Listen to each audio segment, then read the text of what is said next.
नमस्कार, India news में आप सभी का स्वागत है। मेरा नाम है अमित सिंह। आज माया नगरी मुंबई से एक बहुत बड़ी खबर आई।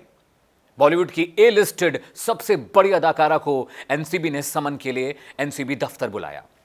जिस वक्त करिश्मा प्रकाश के साथ दीपिका पादुकोण की चैट सामने आई थी, यह लगभग तय हो गया था कि एनसीबी दीपिका को पूछताछ के लिए समन करेगी, और हुआ भी ऐसा ही। पहले शुक्रवार का दिन तय किया गया था, उसके बाद दीपिका ने एक दिन की और मोहलत मांगी, इसलिए उनसे पूछताछ का दिन शनिवार को मुकर्रर किया गया।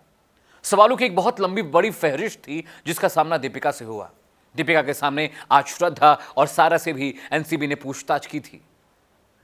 ये हम सब जानते हैं कि जिस तरह से बॉलीवुड में ड्रग नेक्सस का खुलासा लगातार परत दर परत हो रहा था, तो ये बात हमें और आपको पता थी कि आज नहीं तो कल बॉलीवुड पे भी इसका शिकंजा कसेगा, और हुआ भी वैसा ही।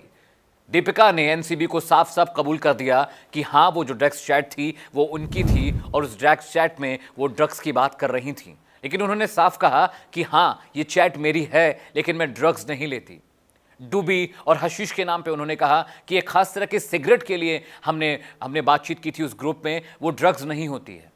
दुनिया जानती है कि हशीश, चरस, गांजा, मैरिजुआना, सीबीडी ऑयल किस काम आता है और किस तरह से बनता है। इसके अलावा श्रद्धा और सारा अली खान ने भी इस बात को कबूल किया है कि हाँ, वो सिगरेट पीती हैं, लेकिन उन्होंने कभी ड्रग्स का सेवन नहीं किया। हालांकि दोनों ही नायिकाओं ने, दोनों ही एक्ट्रेस ने सुशांत का नाम जरूर लिया। सारा अली खान ने भी कहा कि सुशांत ड्रग्स लेते हैं और केदारनाथ की शूटिंग के वक्त वो ड्रग्स लिया करते थे। श्रद्धा कपूर ने भी सेम यही बात कही। श्रद्धा कपूर ने कहा कि शूटिंग के दौरान अपनी वैनिटी में मैंने कई बार देखा कि सुशांत ड्रग्स ले रहे थे। सवाल यह नहीं कि सुशांत क्या कर रहे थे, सुशांत इस वक्त इस दुनिया में नहीं है। उनके लिए जो भी सच या झूठ कहा जाएगा, उसकी गवाही या उसको तस्दीक करने के लिए सुशांत हाजिर नहीं हो सकते। इसलिए जिसको जो मन में आता है वो कह रहा है। एनसीबी ने श्रद्धा को बुलाया, उनके लिए भी बहुत लंबी सवालों की फहरिस्त थी। सबसे पहले बात दीपिका की करते हैं। एनसीबी ने दीपिका से पूछा, इस सूत्रों के हवाले से खबर है कि एनसीबी ने दीपिका से पूछा कि आप कब से ड्रग्स ले रही हैं, आपके लिए ड्रग्स कौन खरीदता था, पैसे का पेमेंट मोड क्या था, और जो 2017 में जो पार्टी हुई थी कोको नाइट क्लब मुंबई में, उस पार्टी में कौन कौन शामिल हुआ था, क्या उसमें ड्रग्स ली गई थी। इन तमाम सवालों का जवाब दीपिका ठीक तरह से नहीं दे पाई। इसके बाद पूछा गया कि आपकी जो मैनेजर हैं करिश्मा प्रकाश, उन्होंने लिखा है कि बैंड्रा में हूं मैं और अभी ड्रग्स आपको पहुंचा नहीं सकती, अमित के जरिए मंगा लूं क्या। एनसीबी ने पूछा कि अमित नाम का शख्स कौन है। दीपिका इस बात का भी जवाब नहीं दे पाई। और आज की जो पूछताछ हुई है उससे एक बात साफ है कि दीपिका, सारा और श्रद्धा को एनसीबी दोबारा समन करेगी। हालांकि सूत्रों के हवाले से यह खबर भी आ रही थी कि दीपिका जिस वक्त गोवा में थी, जब उन्हें समन इशू नहीं हुआ था, तो उन्होंने कहा था कि मैं इस बात को कबूल कर लूंगी कि हाँ, मैंने ड्रग्स लिया। तो फिर 2 ही दिन में ऐसा क्या हो गया कि आप गोवा से मुंबई पहुंचती हैं और एनसीबी की पूछताछ में आप कहती नहीं, मैंने ड्रग्स नहीं लिया।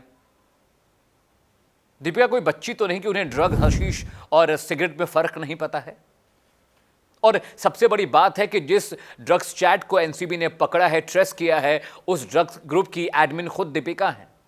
तो इन्होंने ये खुद वो ग्रुप बनाया, उसमें जया शाह, करिश्मा प्रकाश जैसी लोगों को शामिल किया। जया शाह वही महिला है जो क्वान के लिए काम करती है। क्वान क्या है मैं आपको फिर से बता देता हूं। क्वान एक टैलेंट मैनेजमेंट कंपनी है जो बॉलीवुड के अलावा टॉलीवुड और भी कई मुल्कों में काम करती है। ये टैलेंट मैनेजमेंट को देखती है, यानी जो एक्टर हैं या एक्ट्रेस है उनको काम दिलाती है, उनका पीआर मैनेज करती है।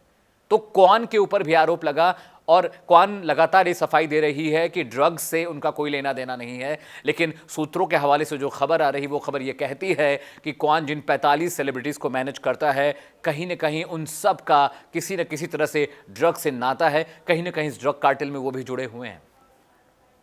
आज की अपडेट यह है कि दीपिका से करीब 5.5 घंटे तक पूछताछ हुई है। सारा और श्रद्धा से भी करीब 5 से 6 घंटे तक एनसीबी ने पूछताछ की है। और यह खबर भी आ रही है कि एनसीबी उनके सवालों के जवाबों से संतुष्ट नहीं है और उनको दोबारा समन हो सकता है।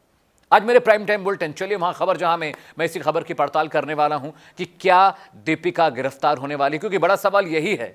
अगर उन्होंने जिन सवालों का जवाब उन्होंने एनसीबी को दिया है, अगर वो उससे संतुष्ट नहीं है, तो ये बात बिल्कुल तय है कि एनसीबी उन्हें गिरफ्तार करेगी और उनसे पूछताछ के लिए कोर्ट से उनकी कस्टडी मांगेगी।